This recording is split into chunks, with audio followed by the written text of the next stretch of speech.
Nuclear reactor. It is a device in which chain reaction is controlled as well as solo neutrons are produced. We know during fission process chain reaction takes place. That chain reaction can be controlled by using neutron absorbers like boron cadmium rods, and the speed of the neutrons produced can be decreased by using moderators like heavy water, graphite.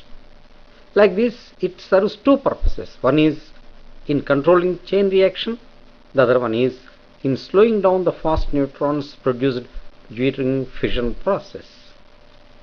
We can produce a large amount of energy in a fraction of a second using this device. With a nuclear reactor, we can produce large amount of energy in a fraction of a second by the fission process. The working of a nuclear reactor is defined with a quantity called neutron multiplication factor K. Neutron multiplication factor K. It can be defined as the number of neutrons available in the present generation to the number of neutrons present in the fission process. The number of neutrons available in the present generation to the number of neutrons present in the fission process. In the chain reaction, we have seen for one neutron, 3 neutrons are produced during the fission of one uranium atom. So there, if only one neutron is participating, then its K value is 3. If 3 neutrons are participating and 9 neutrons are produced, then also the fission multiplication factor is 3. So the number of neutrons presently available to the number of neutrons that are present in the fission process is termed as multiplication factor. If the value of K is less than 1, the process is called subcritical state. Subcritical state is if K is less than 1. If K is equal to 1, the process is called critical state. The process is named critical if K is equal to 1. If K is greater than 1, the process is called supercritical state. Supercritical state if K is greater than 1. Inside a chamber, fuel is placed at some distance in the form of some cans or so, and they will be separated by moderators like graphite blocks, and the control rods will be placed in the gaps between moderators, and then this entire system will be covered with a concrete wall, and there will be provision for the coolants, for the flow of coolants like water, and it will be sent in, and after flowing through the reactor, the water comes out, hot water comes out.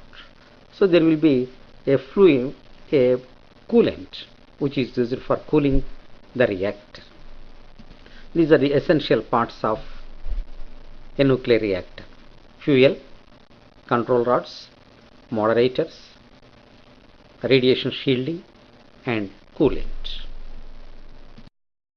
Now let us analyze different parts of the nuclear reactor. One is fuel. Fuel is the fissionable material used in the nuclear reactor. The commonly used fuels are uranium-92-238, uranium-92-235, plutonium-94-236, thorium-90-232, etc. The fuel material is sealed in aluminum cylinders. Next, moderators. Moderator slows down the speed of fast neutrons produced in the fission process. Example: heavy water, beryllium, carbon in the form of pure graphite, hydrocarbon plastics. Next one is control rods. The material of these rods absorbs the neutrons and thereby controls the fission process. controls the chain reaction. Example of control rods are, materials of control rods are cadmium and boron. To change the rate of reaction, the rods are moved in and moved out. To change the rate of reaction, the rods are moved in and out. Now, radiation shielding. Radiation comes out of this nuclear reactor. To prevent it coming out of the reactor, lead blocks or concrete walls of thickness 10 meters are used for shielding this nuclear reactor. Next one is coolant. It is a substance used to absorb the heat generated in the nuclear reactor. Coolant is a material which absorbs the heat produced in the nuclear reactor. Generally, it is water that is circulated in the nuclear reactor. Radioisotopes and their uses. The substances that exhibit radioactivity after artificial transmutation are called radioisotopes. Radioisotopes are the substances which exhibit radioactivity during transmutation. They are produced in nuclear reactors. Isotopes are produced by nuclear reactors. Radioisotopes are used in agriculture, medicine, engineering, and industry. Now let us list out one by one. In medicine, radioiodine is used, which has a half-life period of 8 days. Moreover, radioiodine decays by emitting beta radiation. This beta radiation is used in determining the activity and functioning of thyroid gland. For determining activity and functioning of thyroid gland, beta rays are used. By determining the emitted radiation from a mixture of radioisotopes and organic dyes, the size and location of brain tumor is determined. The size and location of brain tumor is determined from the radiation emitted from a mixture of radioisotope and organic dyes. Conjunction in blood circulation can be detected using radiosodium. By using radiosodium, conjunction in blood circulation can be detected. Leukemia is found to respond for the treatment by radiation from radioisotopes of phosphorus. Leukemia, it found to be responding to the radiation emitted from radioisotopes of phosphorus. These are the uses of medical uses of radioisotopes. In agriculture, we can determine the extent to which plants can absorb phosphorus from fertilizers. The extent of absorption of phosphorus from fertilizers can be estimated by mixing radiophosphorus in the fertilizers. By mixing radiophosphorus in the fertilizers, we can determine the extent to which plants can absorb phosphorus from fertilizers. We can estimate the ratio of concentration of C14 to C12 and thereby determine the age of a fossil. This is called carbon dating. By determining the ratio of C14 to C12 in a fossil, we can estimate its age. This is known as carbon dating.